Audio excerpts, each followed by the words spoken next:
membangun proses bisnisnya dengan strategi pemasaran yang sangat terintegrasi tentunya. Pada tahap awal, Shopee berfokus pada peningkatan awareness dengan meluncurkan kampanye besar pada tanggal-tanggal kembar seperti 99 Super Shopping Day atau 12-12 Birthday Sale. Promosi ini diperkuat dengan iklan televisi, billboard, hingga kolaborasi bersama artis internasional seperti Blackpink contohnya. Strategi ini membuat nama Shopee cepat dikenal dengan masyarakat, mendorong masyarakat untuk mengunduh aplikasi dan mendaftar sebagai pengguna baru. Nah, namun di sisi lain, biaya promosi yang sangat besar menjadi tantangan karena membebani keuangan perusahaan dan terlalu banyak iklan bisa menimbulkan kejenuhan bagi pengguna Shopee. Nah, setelah berhasil menarik perhatian pembeli, Shopee juga aktif mengakuisisi penjual. Mereka menawarkan kemudahan registrasi lewat Shopee Seller Center, serta program seperti Shopee Mall untuk brand besar dan ternama. Promosi seperti jualan gratis ongkir juga mendorong UMKM untuk masuk. Dampaknya, marketplace ini atau Shopee ini menjadi semakin ramai. Meski demikian, muncul tantangan berupa persaingan tidak seimbang karena penjual baru kerap kesulitan bersaing dengan brand besar yang tentunya sudah lebih dulu mapan dibanding UMKM tersebut. Untuk menjaga keterlibatan pengguna, Shopee menghadirkan berbagai fitur seperti Shopee Live, Shopee Video, dan game interaktif seperti Shopee Tanam sama Shopee Candy. Fitur ini membuat pengguna betah berlama-lama di aplikasi, sekaligus membuat peluang penjualan tambahan. Nah, terutama bagi penjual kecil yang manfaatkan live streaming. Nah, yang sering live streaming tuh. Namun strategi ini juga punya kelemahan. Nggak semua pengguna suka sama game atau konten interaktif seperti itu.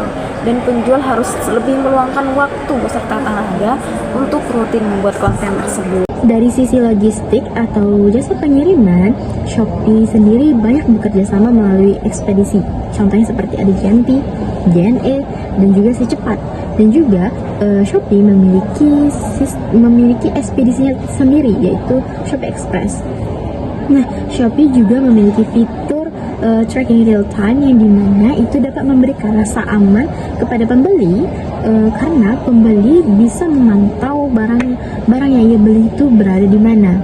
Dan juga ketika kita membeli barang melalui Shopee, itu biasanya ada perkiraan barang itu sampainya kapan. Nah, ketika barang itu tidak sampai pada tanggal yang telah diperkirakan, maka biasanya Shopee itu memberikan voucher sebesar 10.000 sebagai kompensasinya. Shopee juga memonetisasi platformnya melalui Shopee Ads dan biaya komisi. Contohnya deh seperti Shopee Ads, di mana penjual itu membayar ke Shopee agar produknya itu muncul di posisi teratas pencarian. Nah, hal ini menjadi sumber pendapatan besar bagi Shopee sekaligus menyediakan opsi promosi untuk penjual. Namun, bagi penjual yang kecil itu sering kalah bersaing dengan brand besar yang memiliki anggaran iklan lebih besar, sehingga profit mereka itu lebih tertekan bagi pengusaha yang kecil. Lalu setelah pembelian, Shopee menjaga retensi lewat sistem reward berupa koin, voucher, hingga program loyalitas yang biasanya kita dapat setelah menilai aplikasi Shopee atau toko tempat kita belanja sebelumnya. Dan juga notifikasi promosi dan retargeting juga membantu pembeli melakukan pembelian berulang. Tetapi walau efektif, strategi ini terkadang dianggap mengganggu jika notifikasi itu terus berulang secara sering. Ada beberapa kelebihan dari sistem marketing Shopee. Yang pertama yaitu jangkauan yang luas dan promosi menarik. Shopee memiliki banyak pengguna aktif terutama di Asia Tenggara dan sering mengadakan promosi dan diskon besar yang menarik minat pembeli dan meningkatkan visibilitas produk. Yang kedua, kemudahan penggunaan dan interaksi. Platform ini dirancang agar mudah digunakan oleh penjual dari berbagai tingkatan, dan fitur live chat memungkinkan interaksi langsung antara penjual dan pembeli untuk pertanyaan atau tawar-menawar produk.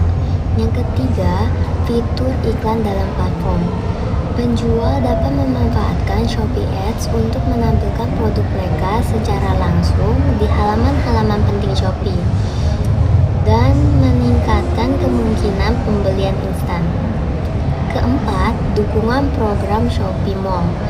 Penjual yang tergabung dalam Shopee Mall mendapatkan visibilitas yang lebih tinggi di halaman khusus dan logo, meningkatkan kepercayaan pembeli. Di sini saya akan menjelaskan kekurangan marketing Shopee. Yang pertama, persaingan harga yang tinggi. Banyak penjual yang menawarkan produk serupa sehingga persaingan harganya semakin ketat.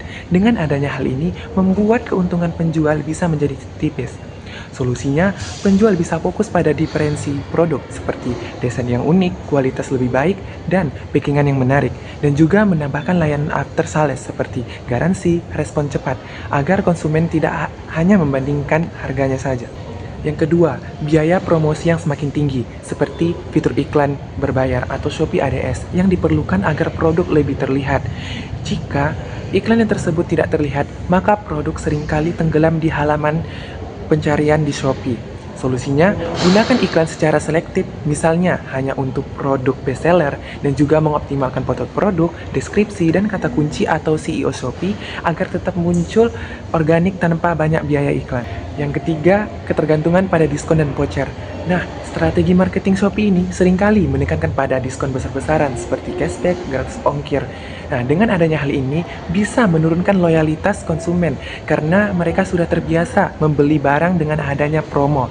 Solusinya, membangun komunitas pelanggan melalui media sosial seperti live Shopee sehingga konsumen membeli bukan hanya karena diskonnya saja, tetapi karena mereka sudah percaya pada produk, brand atau tokonya tersebut. Yang keempat, resiko perang promo. Nah, Shopee seringkali ini mengadakan program flash sale seperti 99, 10-10, 11-11, dan sebagainya. Dengan adanya program flash sale tersebut bisa mendorong penjual ikut serta meski dengan harga yang sangat rendah. Nah, dalam jangka waktu yang panjang bisa merugikan penjual. Solusinya, fokus pada nilai tambah produk daripada sekadar banting harga, dan juga menggunakan promo musiman dengan strategi misalnya menjual produk edisi khusus saat event besar, bukan hanya menurunkan harga produk saja. Sekian dari pemaparan hasil diskusi kelompok kami. Jika ada kesalahan tolong dimaafkan. Kami tutup. Wassalamualaikum warahmatullahi wabarakatuh. Dadah.